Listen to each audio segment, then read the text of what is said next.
Welcome to another episode of The Wireless Way. I'm your host, Chris Whitaker. And as always, I hope you know I'm sincere about this. I hear people say it all the time, but I really mean it. I am so grateful that you're here. I know there's a lot going on in your life, and I'm glad you're listening today. And I am just as grateful for my guest, the Michael Allosso. I'm going to talk about our first interview a little bit later here, but a little bit about him in case you did not catch his first interview with me. I want to share a little bit about him. So Michael Allosso is a master communications expert who coaches CEOs and other high-level executives, both in dynamic presentations as well as effective day-to-day leadership. That's so critical, that one big presentation and then every other day in between, so important. He has led award-winning workshops for leaders and sales teams all over the world and is much sought after personal coach. His client base ranges from insurance producers to construction managers, doctors to bankers, actors to politicians. Boy, we could really talk a lot about that one. That would be an interesting one. His experience as a professional theater and film director enables him to quickly identify strengths and weaknesses. So yeah, it's a little intimidating interviewing a guy like this, but I call him a friend as much as I can. So he's always graceful and always nice to me, but he gives his clients practical tools, which you'll get today, I'm sure, to fortify their strengths and eliminate their weaknesses. And that's exciting to me. So Michael, thanks for being here today. I'm so glad we were able to put this together. I know you are a busy guy. Chris Whitaker. I'm glad to be with Chris Whitaker. Hey, Chris, thank you for that gorgeous introduction. That was beautiful. Folks, how could you not do a good job when someone introduces you like that? So beautiful, so generous. Do you know what today is the anniversary of, Chris? I feel like I should, but tell us. On this date in 1963, President Kennedy visited West Berlin and made his famous declaration, Ich bin ein Berliner. I am a Berliner. And it seems so relevant to what we're talking about today because he had the audience in the palm of his hand because he said, I am a Berliner. In other words, I am one of you. I have high empathy for you. Or jump ahead to Bill Clinton, I feel your pain. Those famous sayings we can laugh at them and think of them as cliche, but the magic that's underneath that is that people want to be seen and heard. And I know we haven't met since October 14th, 2021, when it was that fresh post-COVID world. What I've experienced is the post-COVID world is really quite akin to the COVID world. And people are still, to this day, feeling unseen and unheard. And the biggest thing I've been working on and that we'll talk about today is how do we make people feel seen and heard? And that's what President Kennedy did. And that's why in his brief little few years as president, he's remembered because of the things he said and then actually doing it with authenticity. Therein lies the rub. Man, that's great. And it's funny that you came on that way with the serenade, I call it, because you did it 2020, actually. And it was 2020, my bad. Yeah. Of course it was 2020. It was all virtual. Yeah. We were in the virtual world. Thank you, Chris, for correcting me. Yes. Yeah, absolutely. No, and again, if you have not, first guest was Michael Allosso. So this is very meaningful for me. Nearly 90 episodes in, 56 countries. To go back to where it began, the influence that you had on me was incredible. And in fact, you influenced me so much, I prepared a little ditty for you, a little something. Uh-oh. So yeah. I got to take a deep breath. In the world of bright ideas, there's a name you got to know. It's Michael Allosso. Where the inspiration flows, with the heart of a lion and vision so clear, he's the spark, he's the guide. He's the voice you want to hear. Oh, Michael Allosso, lighting up the stage with wisdom and charisma, turning every page. From coaching to creating, he's the man with the plan. Michael Allosso, Making dreams expand. Woohoo! And I have about 3 or 4 more verses, but now that my audience's ears are bleeding, I'll put them in the show notes. Brilliant. How did you like that, brother? I adored it because, Chris, I have my 35 secret weapons to help you be you in your best day. Secret weapon number 13 is take risks. What is outside your comfort zone? You need to do that every day. You need to go outside your comfort zone. And I know you just did. Yes. It was obvious. I've never sung in front of people, if that was what you could call. That's why I had to do half and half. I did the movie intro guy, and then but I had a lot of fun doing it, Michael. And man, you're worth that taking a risk on for sure. I feel very seen and heard. So it obviously fulfilled that function. And it's what I've been spending the most time post-COVID is it seems to be pushing people outside their comfort zones, making people expand their horizons. Because I even noticed from the youngest member of our family, Maeve, during that time when I did that last interview with you in 2020, to go see Maeve, I'd have to go see her and we wouldn't meet inside, we'd have to meet outside in the driveway. And she would be there with her little mask. I'd be there with my mask, and we'd be miles apart. And her impulse would be to go to hug me. And then all the adults would say, no, you can't hug Poppy.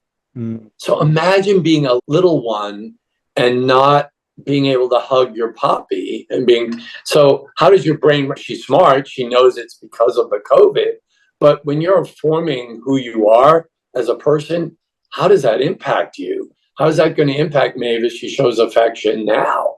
And so people like to say COVID's over. I don't think it's ever over, Chris. And then so what I find myself doing is dealing with all those kinds of, you can call them mental health issues, if you will, all the way down to the way people dress. Like you have a kick-ass gorgeous shirt on today. Do you know I still see people coming to work in pajamas? And they want to call it something else. You can call it whatever you want. It's pajamas. And I don't know what companies, ethical code, dress code, core values, mission statement, a company's pajamas. It just makes no sense to me. And we're still rebuilding from when we met October 14th, 2020. And to give you some perspective, so I stayed locked down for 59 weeks. So from March 13th, 2020 to April 21st, 2021, I didn't go to the church, to the gym. I didn't go to church, restaurant. I don't know. Peggy and I went to a restaurant twice. I don't know if it counts. We were outside, and the nearest couple to us was in Guatemala, and you got food from a trough. And so 59 weeks, I did that. In that time, Chris, I did 299 workshops and keynotes, more than any other 59-week period of my life. It was easy, right? You flew to the UK at 5 a.m. Then you flew to New York at 9. Then you flew to Minneapolis at 11:30, flew to LA at 3, had dinner, then flew to Australia to do Planet Fitness Melbourne, 10:30 at night, and then go to bed, wake up, rinse, repeat, recycle. But even if your business turned around like mine did through other people's misery, there was still a lot of challenges. And I have found over the last several years that people are exhausted. People are completely exhausted. So when you go outside your comfort zone like that, you work to diminish the exhaustion. So what I've found that I have to do more of is entertain more. Is that I have to make sure that I create interactive exercises, things that energize people so people can get over the fatigue of what the last 4 years has provoked, and then push them outside their comfort zone and notice what they accomplished. So beginning, like sometimes when I go do a workshop, the leader will go around, Chris, and do this exercise where, hey, could everyone tell Michael one adjective to describe how you're feeling like? And the most dominant adjective has been exhausted. Exhausted by masks, exhausted by vaccination discussion. CEOs of construction companies who build universities and churches, and they have 3 anti-vaxxers on their crew, and the universities and churches won't allow them on the premises unless everyone's vaccinated. Exhausted by how to solve that problem. Exhausted by the owl. Have you had meetings with the owl? All the technology for the 4 people who are going to be sick that day, And then 2 of those 4 people don't show up. And one of those 2 people refuses to put on their camera. Sick and tired of all of it. And so our job as leaders is to then energize. We have to do your song. We have to, what you do, you lean close to the camera. You show energy. All that has become more important than it ever was. And if you don't do that, people fall into the lethargy. And so when I sing, I've been singing pretty much to start every workshop, keynote, one-on-one that I do. When I'm in a big room, I sometimes see people before I sing sitting there ready. Oh, it's a speaker. Their phone is out. Their iPad's on. They're ready to multitask. I sing at them and they go, what? What is it? Is it a roller skating monkey? What is that thing? And they start paying attention. So you have got to work harder than you ever did to make people pay attention, to energize them, and then make them feel seen and heard. Does all that make sense, brother? Oh, man, makes perfect sense. And it reminds me of our first conversation 4 years ago and some change, where, because it's not only exhausted of everything you described, but to tack on to that, you talked about scene 1 and scene 2. 1, you're working all day. You're like, I'm a remote worker and my wife's a remote worker. So from 8 to 5, and she works sometimes 8 to 7. She's just, it's so much more. She gets more work done than her peers that are in the office most often. Largely because there's lack of distractions. But when you're finally done with work, you open up your office door, if you're lucky to have an office door, and now you're right in your family environment. So there's no decompression. And so that's exhausting. In my peers, I see it in their faces. And we could talk a little bit later about personal development, how to have a good work-life balance and prioritizing what's important. And especially for remote workers, because I think there's some kind of guilt factor kicking in where remote workers, people in the office think we're lucky and we think they're lucky because they get the company lunches in the break room. They get the interaction with coworkers. Oh, someone then answers your email. You just get up and go and tap them on the shoulder, the next cube over. Can you take care of this? But sometimes if you're a remote worker, you're trying to put in those extra long hours just to validate and show that you're earning your paycheck.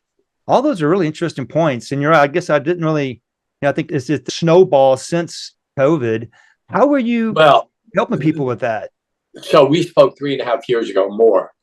And I loved all the points you made, Chris, because Stanford University came up with this survey that said 48% of Americans are still working from home. And I'm one of those people. Today, I'm in San Antonio, Texas, because I had a gig here yesterday. I have a gig here tomorrow. It didn't make sense to go home in between. So I'm doing a whole virtual day here in San Antonio in a hotel room. That's why you're not getting my usual lovely Atlantic Ocean, Southern Maine background. And what we talked about, we called it Act 1 and Act 2. So Act 1 is my business life. Act 2 is waiting for me on the southern coast of Maine. And I don't know about any play you've ever seen or directed, Chris, but any play I've ever seen or directed, Act 2 is more important than Act 1. So the same energy and commitment I give to my business life, I have to give Peggy when I get home. And I agree with you, or the point you proposed, is when I'm home already, that's hard. Today, it's going to be easy. I'm never going to see her. Yeah. I do my one-on-ones all day. And then at the end of the day, I finally find a Starbucks in San Antonio that has an oat milk latte with macadamia nut syrup. And I drink it, and then I call Peggy when I'm good and ready. If this were at home, I'd finish my interview with you, turn off the screen, and there she is. No separation between Act 1 and Act 2. So I think it's harder. So what I propose to folks is if you do work from home, so right now, 15% of my workshops and keynotes are at home, and more than 90% of my one-on-ones are virtual. I propose that when you work at home, you have a 30-minute intermission between everything. So Sarah, my executive assistant, I had 30 minutes before this meeting. I had a one-on-one with somebody in Wyoming, 30 minutes. I finished with you. My next appointment is 30 minutes afterwards. Because 30 minutes goes, you use the restroom, you refresh your beverage, you check one text, you get prepared, it's gone. And so I highly recommend that if you work at home, you take intermissions. And it was interesting, you use the term work-life balance, Chris. I don't particularly like that term. And here's why. For me, it sounds like that it's a scale, and I'm only going to give you so much today because I have to save so much for Peggy. So rather than work-life balance, I call it immersion. That's what we call it in theater. So, Chris, actors don't pretend to be the role they play. What do? Immerse themselves. They become it. They are it. Yeah. So if I am Chris's interviewee, I am immersed in that role. If I am coach for a one-on-one, I am immersed in that role. If I am husband, I am immersed in that role. So wherever I am, I want to be all in all the time. Now, do I do business calls on Saturday? Yeah, but not if we're in the middle of dinner. Right. Not if we are with the kids and we're doing a social event. Not if we go to the piano bar and we're wailing away at the piano.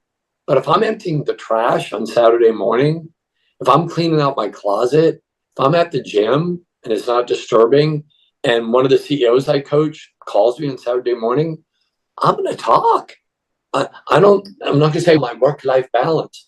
Similarly, if Simon has a baseball game on a Wednesday afternoon, I'm going. Right. I'm not saying, it's a weekday. I'm going. So I rather think of it as we all need to immerse ourselves in the role unconditionally. And we have to be excellent. No excuses. I have to be excellent when I go to Simon's baseball game. I have to be excellent in this interview.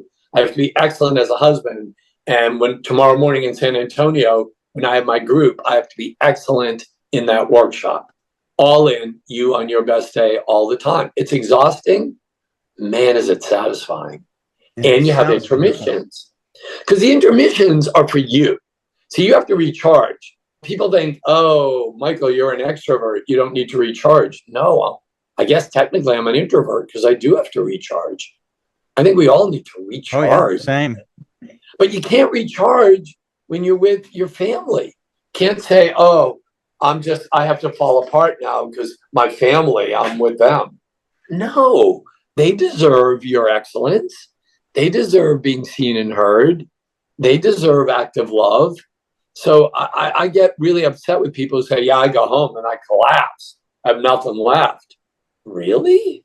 So that work's more important? I don't understand that. Yeah. I do understand that we're exhausted. That I get. So we have to find intermissions. And the intermission can't be my intermission now. I can't say to my clients, good, I'm just doing Chris's podcast.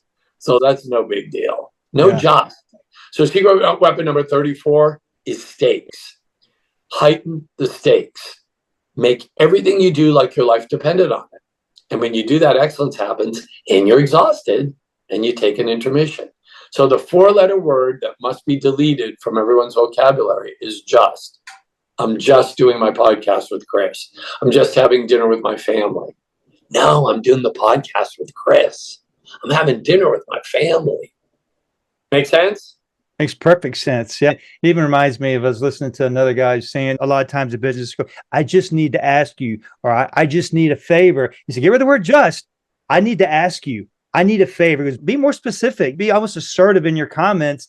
Putting the word just in there is like a crutch almost. It minimizes whatever follows it. So that's brilliant. And something else that reminded me, I heard the term be the moment. What's the most important thing is the present. That's why it's called the present, because it's important. Be in the moment. Now that's fantastic. I love being in the moment. Secret weapon number 23 is this sentence. And people always say, what does this sentence mean? What I find is a lot of people think about what just happened. So I'm here sitting. Did I just shake the table because Chris told me this table in the hotel room is shaky and that my feet are under the table? Did I just kick it? I have to let that go and live in the present. Similarly, I can't think, I have an appointment right after Chris. Am I prepared for that? I need more time. No. As soon as I go to either of those places, I lose the value of our time together. So what I always suggest is that we live in this sentence right now. So I'm enjoying you right now. I live right here. The past doesn't exist. The future doesn't exist. Now, do I multitask? Of course. Secret weapon number 24 is multitask, but don't let anyone know. So I have my pen and pad in front of me to take notes.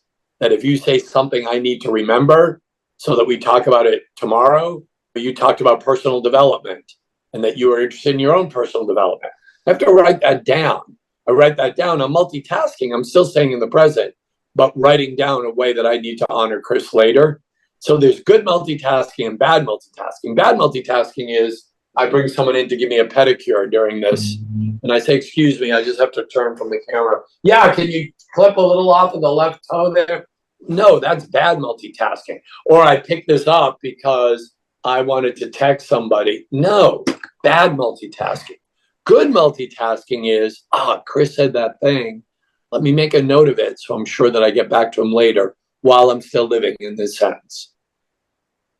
I love that. And you talked about the actors in Act One, Act Two. Is there any acting analogies we could use with the idea of prepping? I guess rehearsing would be I block off focus time in my calendars, usually in the morning or my most productive hours where I feel like I'm like really in the zone. And everybody, that may be a different time of day, but block off an hour and a half for you to review your notes, review your action items, prepare your calendar. Just get ready. Because sometimes I talk to people, and then once before it was me stumbling from meeting to meeting, event to event, trip to trip, just never felt like you had it together because you just never took time to really get your I had a friend, she said, how did she put it? Get your poop in a pile.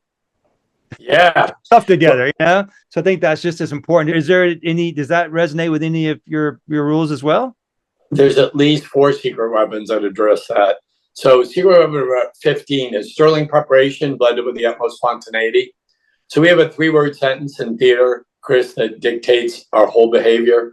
And that is structure, freeze, creativity.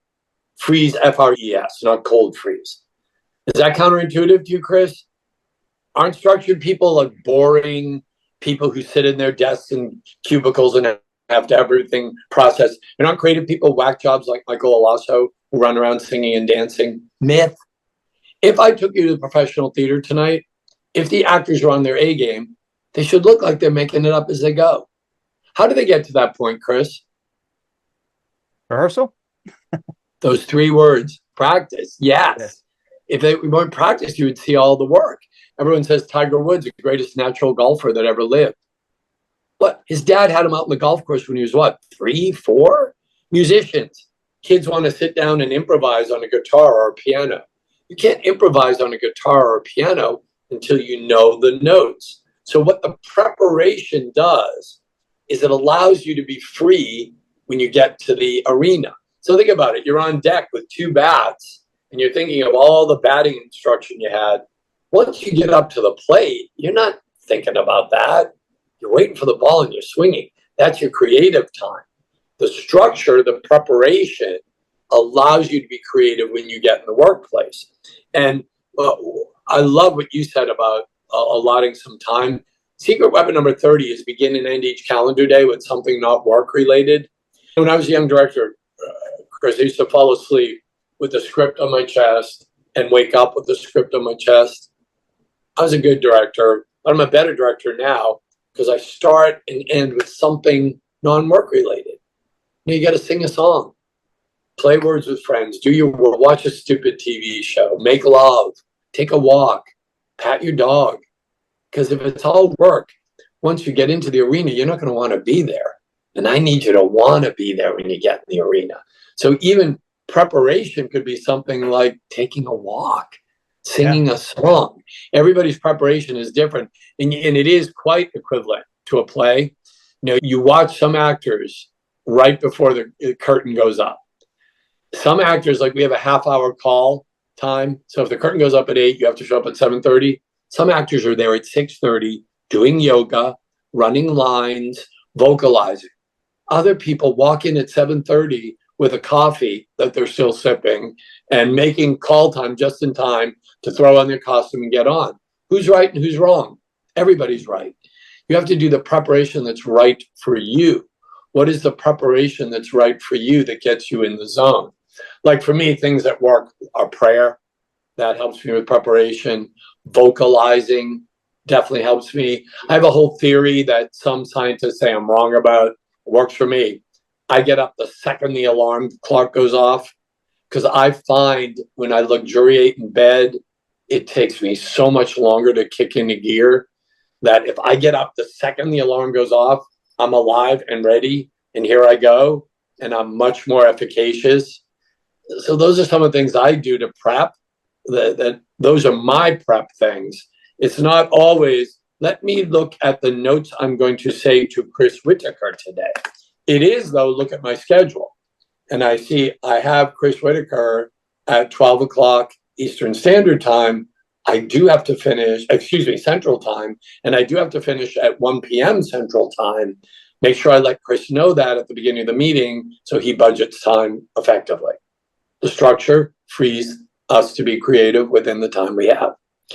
And you heard me use the word objective a lot, Chris. I find what's very freeing is when I know my objective. Mm-hmm. So when I know today I'm meeting with you so that your listening audience walks away from this with a minimum of 2 ways to upgrade the way they communicate and lead, then I know what this is all about. And you did a great job. You provided structure for me. You gave me questions to think about. You told me the length. You told me the spirit of the meeting. You reminded me of the context, October 14th, 2020. Where have we gone in the 3.5+ years? All that helps me to be better. Man, well, I'm humbled to think I could do anything to help you be better, because you're the OG, man. You're the guru. Speaking of that, and we've been dancing around the topic of professional development for the last 20 so minutes or whatnot, but I had a question about personal development, and you had a brief discussion pre-show. But when would a working professional know that it's time to seek a personal coach, to the point of just not calling a friend and asking for an opinion, but to have an actual either life coach, mentor coach, a business coach? Is there any typical traits in someone that's ready for that versus maybe they're not ready for that? Secret weapon number 27 is self-improve. The minute you think you've got it all put together, die. Mm-hmm. All of us have room for growth. And so right now, like I see a personal trainer every week. And yeah, I'm vain. I'm working on my upper body. He's also working on my core because my back is out of line. And so he works on my core. I see a massage therapist weekly. These are people who are teaching me how to use my body more effectively, focused on that area of my personal growth, which is about my physical and how my physical impacts how I speak and how I influence others. That's what I've chosen to work on. So really the answer to your question, Chris, is all of us at any time need personal development because it makes us better, and it makes us better in helping other people to be better. You can't be a hypocrite. You can't try to make someone better if you're not working on yourself. How can you love somebody else if you don't love yourself? So what personal development says is I love me and I think I'm worthy. A lot of people say to me, I want to work with you, but I can't take that time away from my wife and kids. I say, okay, what are you doing for you though, so that you can be better for your wife and kids? Because I don't want you to resent them. I don't want you to be at an event saying, oh, I'm so sick of these events. I want you to be joyous. And so I believe you can't love someone else unless you truly love yourself. And everything that I talk about has to do with love. If you're in a perfunctory mode and you're just trying to crank out widgets, listen to another speaker. I'm saying the way you motivate people to excellence is by loving them. And what are the skills you need to love genuinely? And not say, I love everybody. How do you love people? You can't just say, I love you. Doesn't fly for me. What are the things you do that demonstrate love? And I think one of them is to do your own personal development, is how you develop. And so I help people in lots of different ways, as I do tons of one-on-one coaching. So, and I've had to actually, because the demand was so high, my new product is a 6-pack.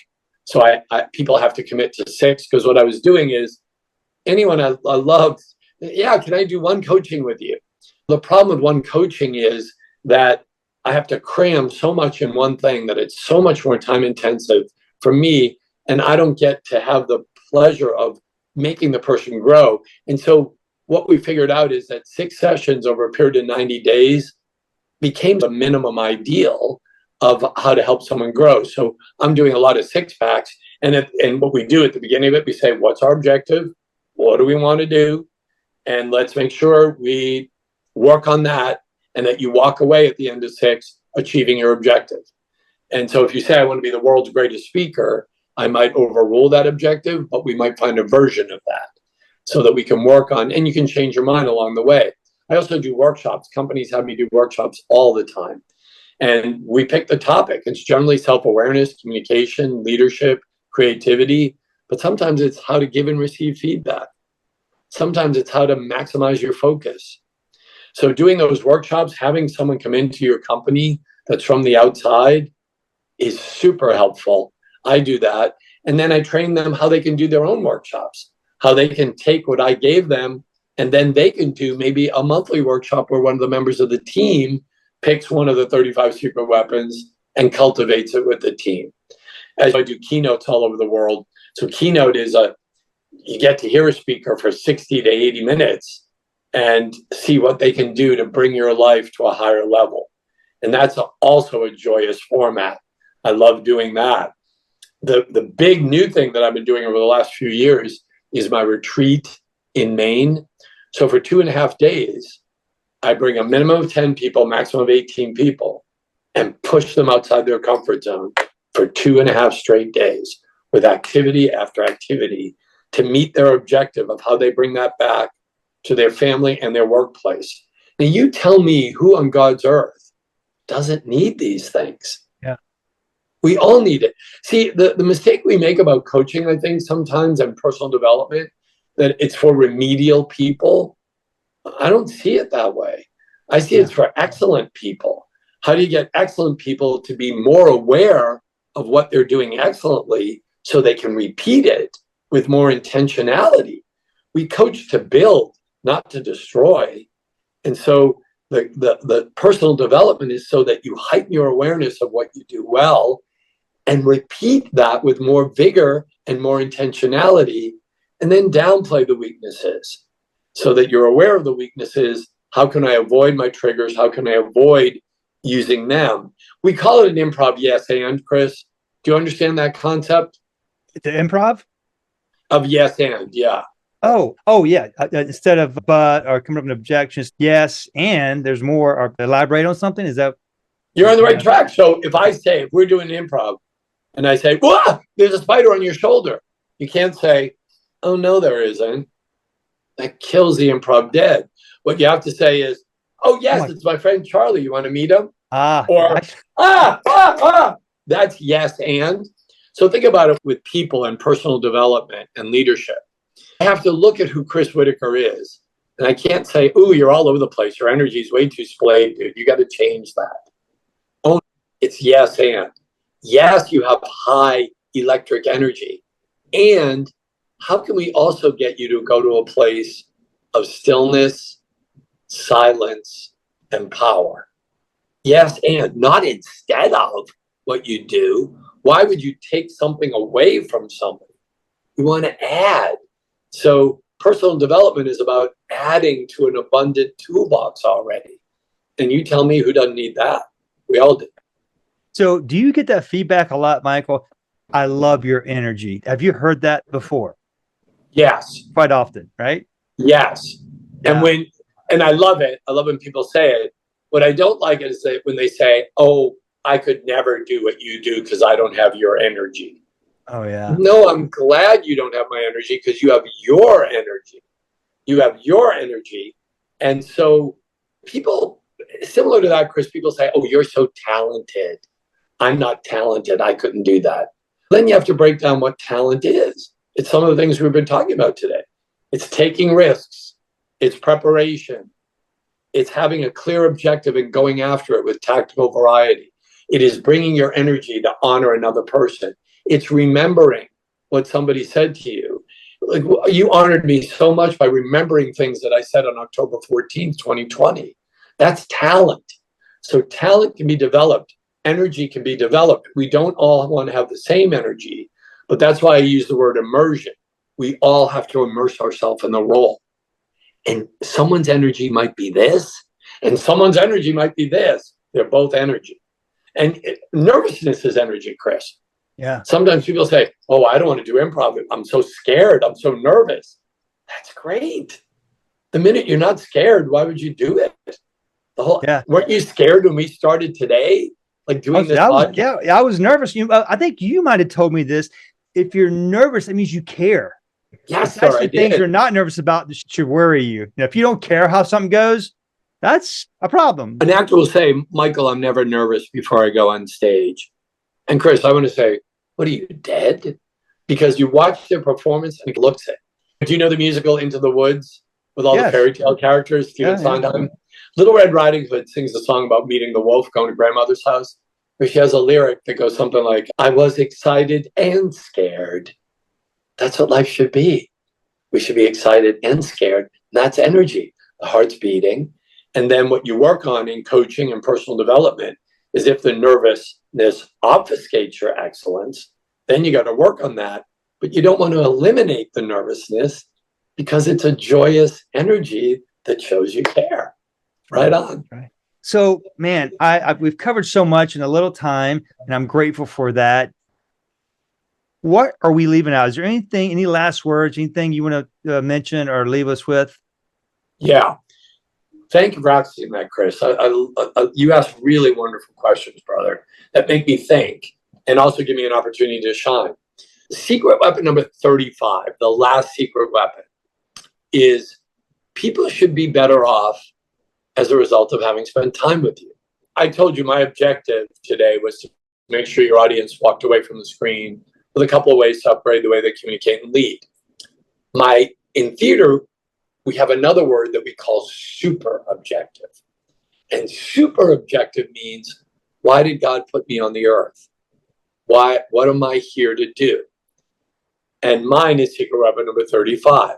I want to make every human being that I meet better because they met me. And so I ask your audience, what's your super objective? Could you take a little piece of mine and maybe include that? What if every person you met was better because they met you, even if you were firing them, even if you were dealing with an unethical retail situation, punishing your child?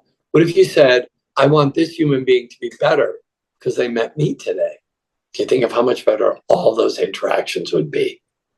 If only, Ojalá. That's right. That's what in Spanish, it's ojalá, if only. If only. Yeah. I think there's definitely a movement. Maybe it's just a circle of people I run with, but, trying to, the Ted Lasso episode where it goes, if people would be just more curious instead of judgmental. I'm sure that's a variation of many other quotes, but what a brilliant thought, adding value to each other. I agree with you. It just reminds me of Elvis's song. Oh my gosh. Just escaped me. But Elvis's song in his 1969 comeback special, If I Can Dream. Oh, if I could dream. Yeah. Because he talks about of a place where everybody walked hand in hand. It was yeah. But it was still it was a good message. It was a good idea, a good thought. But anyway, I digress, man. This has been so fun, Michael. I have a whole song. Full confession, I had a little help with it. But hey, it's the intention, right? My intention was to have a song. So I'll send you the lyrics. I'll put it in the show notes. Please. And of course, your website will be in the show notes. Encourage your listeners, if you want to level up and you want to add more value to yourself and those around you, check out Michael's website and his workshops. Michael, thank you so much. I appreciate your time today. Thank you, Chris. God bless you, man.